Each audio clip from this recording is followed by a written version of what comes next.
প্রিয় ভাই, আমার সন্তান, তোমরা যাদের বয়স 16 বছর, তুমি আমার ছেলে, আমার সন্তান। আমার প্রথম সন্তানের বয়স 16 বছর, অতএব 16 থেকে নিচে তুমি আমার সন্তান। আমার দ্বিতীয় সন্তানের বয়স 14 বছর, আমার তৃতীয় সন্তানের বয়স 9 বছর, আমার চতুর্থ সন্তানের বয়স 4 বছর। অতএব 16 থেকে নিচে যারা আমার সন্তান, তুমি এর চাইতে বড় যারা আরেকটু, তোমরা আবার ছোট ভাই। আমি তোমার বড় ভাই হিসেবে বললাম, আমি তোমার বাপ হিসেবে বললাম। এমন বিবেক, নারী দেখে, চুরি দেখে অশ্লীলতা করে, উলঙ্গ দৃশ্য দেখে দোস্ত বন্ধ করে দিও না। দিন যেন মরে না যায়, দিল যেন মরে না যায়। চাহিদা পূরণ হবে না। মোবাইলের বাড়ি চাহিদা পূরণ করতে পারে না। রাস্তার নর্তকী চাহিদা পূরণ করতে পারে না। ক্ষতি করে, শরীর নষ্ট করে, নাপাক করে, যৌবনের ক্ষমতা নষ্ট করে, যৌন সক্ষমতা নষ্ট করে।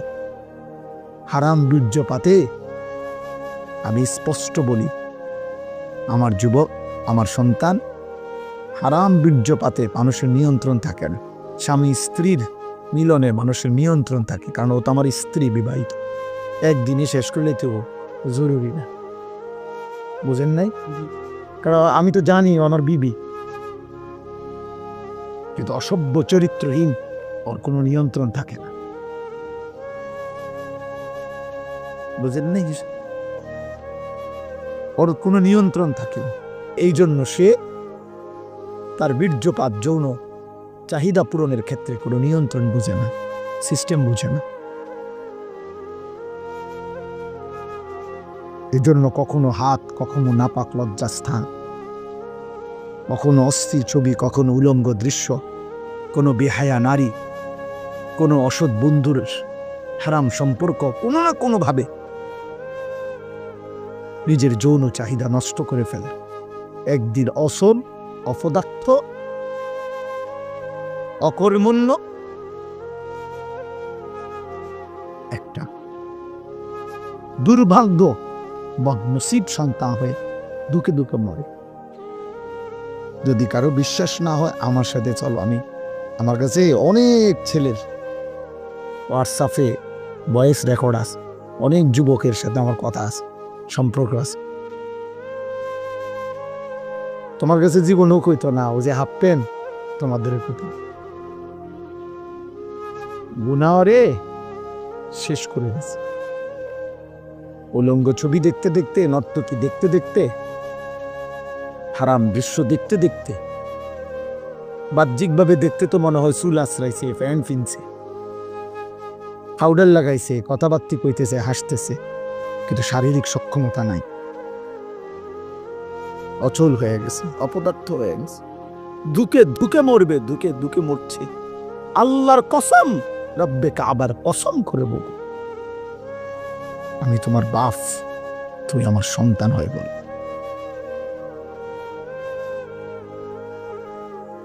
তোমরা বেনামাজি ছেলের এবং মোবাইলে আসক্ত ছেলে যারা নিয়মিত মোবাইল, বড় মোবাইল ব্যবহার করো, তোমরা এখন দাঁড়াও।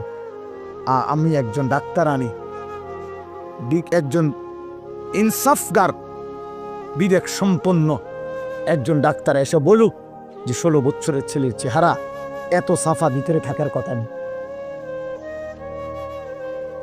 18 বছরের কোন ছেলের চেহারা এত শুকনা,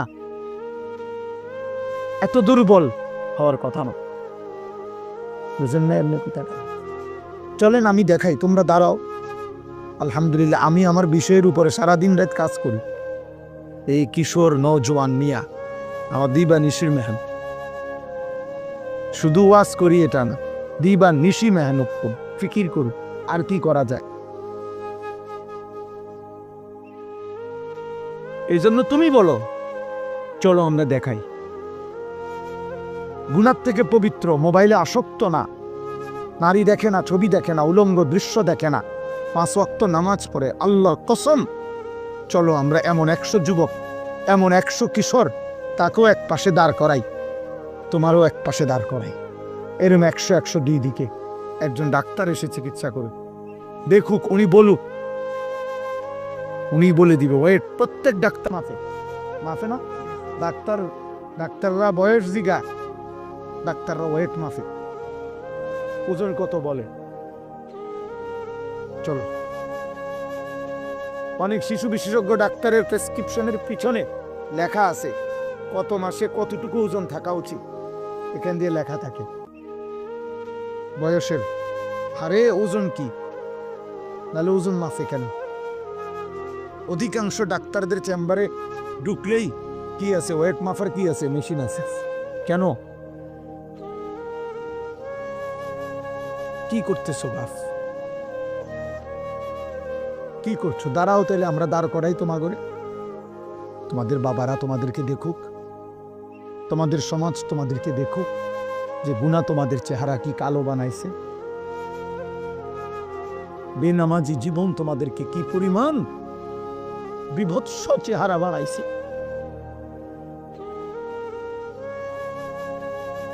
কারে দেখো আব্বা? মোবাইলে কার ছবি দেখো? তোমার মা? ওই নারী তোমার মা? এই বেহায়া, যাকে দেখো ওই বেহায়া নারী ও তোর মা?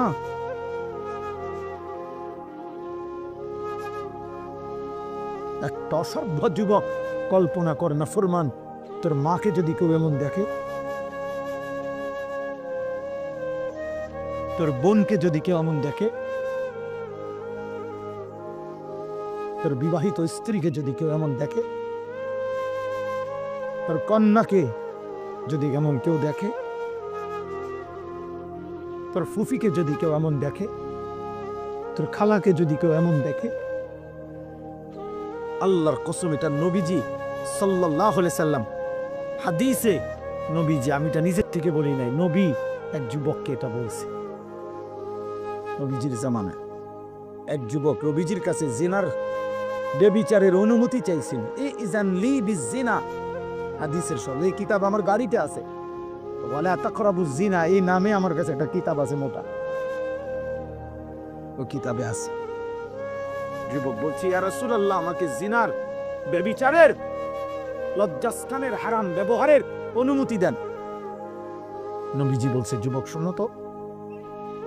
নবীজি তাকে তখন 5টা কথা বলছে, আফাতুহিব্বুহু লি উম্মিক, আফাতুহিব্বুহু লি ইবনাতিক, আফাতুহিব্বুহু লি উখতিক, আফাতুহিব্বুহু লি আম্মাতিক, আফাতুহিব্বুহু লি খালাতিক। যুবক, তুমি কি পছন্দ করো তোমার মায়ের সাথে কেউ জিনা করুক, তোমার মেয়ের সাথে কেউ জিনা করুক, তোমার বোনের সাথে কেউ জিনা করুক, তোমার খালার সাথে কেউ জিনা করুক, তোমার ফুফির সাথে কেউ জিনা করুক? আল্লাহর কসম ছেলেরা, ওই যুবক বারবার চিৎকার দিয়া বলছে, লা ইয়া রাসূলুল্লাহ, লা লা লা লা লা, না না না না নবী, আমার মনের সাথে জিনা করা আমি মেনে নেব না। আমার মেয়ের সাথে না, আমার বোনের সাথে না, আমার খালার সাথে না, আমার ফুফির সাথে না। আল্লাহর নবী বললেন, ওয়ালান নাসু লা ইউহিব্বুনাহু লিউম্মাহাতিহিম ওয়া বানাতিহিম ওয়া খালাতিহিম ওয়া আম্মাতিহিম ওয়া আখাওয়াতিহিম। তাহলে যুবক, কোনো মানুষও চায় না তার মায়ের সাথে কেউ জিনা করুক, তার মেয়ের সাথে কেউ জিনা করুক, তার বোনের সাথে কেউ জিনা করুক, তার ফুফুর সাথে কেউ জিনা করুক, তার খালার সাথে কেউ জিনা করুক। এই নাফরমান যুবক, তুমি যার সাথে জিনা করতে চাচ্ছ, যার উলঙ্গ ছবি দেখছো, সে তো কারো মা, সে তো কারো বোন, সে তো কারো স্ত্রী, সে তো কারো খালা, সে তো কারো ফুফি। ওই মানুষটা তো তোকে মেনে নিবে না রে বাপ।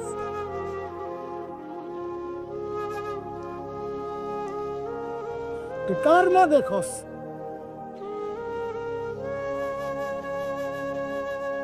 কার মতো চেহারা বানাইছো তুমি? বেনামাজি ছেলেরা দাঁড়াও, দাঁড়া বেটা, দেখি তোদেরকে বেটা। ইনসান এটাকে বলে? মুসলমানের বাচ্চা এমন হয়? মুসলমানের ঘরে জন্ম নিছ? দাঁড়াও, এখন আমি দাঁড় করাই, আমার অনুমতি দেন, আমি দাঁড় করাই। বেনামাজি অসতের চেহারা তো দেখলেই চেনা যায়। বেনামাজি তো অসভ্য, বেনামাজি তো গাদ্দার, এই গাদ্দার রে তো দেখলেই চেনা যায়। বেনামাজি তো বেয়াদব, বেনামাজি তো মুতাকাব্বির, বেনামাজি রাজিম, এমন অভিশপ্ত, এমন বিতাড়িত, মূলত যাকে পাথর মেরে তাড়িয়ে দেওয়া উচিত। শয়তানকে রাজিম কেন বলে? আল্লাহ যেদিন সেজদা দেয় নাই, কোরআন শরীফ আছে, সেদিনই আল্লাহ তাকে বলছে ফখরুজ ফাইন্নাকা রাজিম। আল্লাহ বলছে ইবলিস সেজদা দিলি না, বেরো বাইরে, আজকে থেকে তুই রাজিম। আউযু বিল্লাহি মিনাশ শাইতানির, এই যে এই রাজিম শয়তানকে বলা হয়েছে যেদিন সেজদা দেয় না। আর রাজিম বলে কাকে? শোনো ভাইয়া, তাফসীরের মধ্যে আছে রাজিম মানে হলো ওই ব্যক্তিকে, ওই সত্তাকে বলে রাজিম যাকে মূলত পাথর মেরে মেরে তাড়িয়ে দেওয়া উচিত। আল মাতরুদ, যাকে বিতাড়িত করে দেওয়া উচিত। এই জন্য অর্থটাই তে বলে যে আমি বিতাড়িত শয়তান হতে আল্লাহর কি চাচ্ছি? এ বিতাড়িত শব্দের আরবি কি? রাজিম, যাকে পাথর মেরে বিতাড়িত করে দেওয়া, এই সমাজচ্যুত করা উচিত। এই জন্য রজম এই তাফসীরে আছে, আমি নিজে পড়ছি।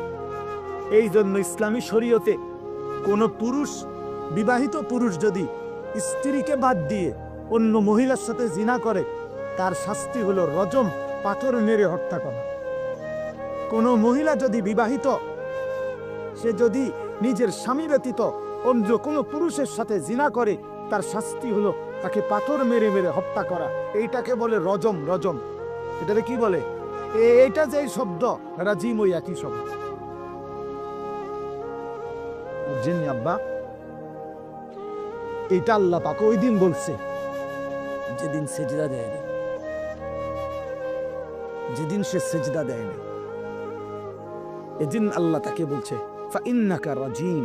এজন্য প্রত্যেক বছর এই সেজদাবিহীন নাফরমান শয়তান মুমিনের, ইমানদারের, এত ঘৃণিত মুমিন প্রতি বছর 8 লাখ টাকা খরচ কইরা, 7 লাখ টাকা খরচ কইরা, জীবনের সম্পদ জমাইয়া, কলিজার সবটুকু ঘৃণা নিয়া হজ্জের সফরে টানা 3 দিন এই অভিশপ্ত শয়তানদের পাথর মারে। ওই যে রাজিম, যে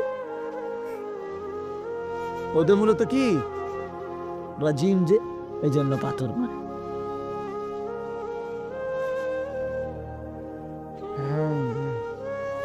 এই জন্য মূলত তো বেবিচারী পুরুষ নারী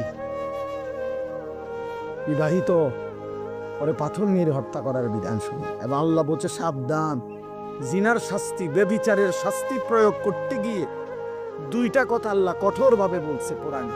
1 নাম্বার হলো ওয়ালা তাখুজকুম বিহিমা রাফাতুন ফি দীনিল্লাহ। আল্লাহ বলছে সাবধান, বেবিচারের শাস্তি প্রয়োগ করতে গিয়ে তোমাদের কারো অন্তরে যেন কোনো দয়া, মায়া, অনুকম্পা না আসে। আহালাত দেখাইও না, আহালাত দেখাইও না, অসভ্য ফুতরে ঠিক করো আগে, এনে ফেক নাই দেখাইও। আল্লাহ নিজে বলছে আমি আরহামুর রাহিমিন, আমি বলছি শাস্তি দিতে। আমার নবী রাহমাতুল আলামিন, নবীজি রাহমাতুল আলামিন কিনা? কথা বলে না কেন? সেই নবী সাল্লাল্লাহু আলাইহি সাল্লাম তার হায়াতে মদিনার জমিনে তিনি নিজ অনুমতিতে সাহাবায়ে কেরামের মাধ্যমে ব্যভিচারী পুরুষকে পাথর মারাইয়া হত্যা করাইছেন, ব্যভিচারী নারীকে পাথর মারিয়ে হত্যা করেছেন, মাইজ ইবনে মালিক আসলামীকে পাথর মেরে হত্যা করাইছেন, গামেদিয়া গোত্রের একজন নারীকে, ইমরাআতে গামেদিয়াকে পাথর মেরে হত্যা করাইছেন। আবু বকর সিদ্দিক ওনার খেলাফত আমলে এই রজম, পাথর মারার শাস্তি কার্যকর করেছেন। ওমরে ফারুক কার্যকর করেছেন, ওসমানের জামানায় কার্যকর করেছেন, আলীর জামানায় আলী কার্যকর করেছেন। তুমি বুঝো আব্বা? আজ যদি ইসলামী খেলাফত থাকতো, আর যদি আল্লাহর জমিনে কালেমার খেলাফত থাকতো, তো তুমি কোনো নারীর দিকে চোখ তুলবা, চোখ খুললা ফেলতো।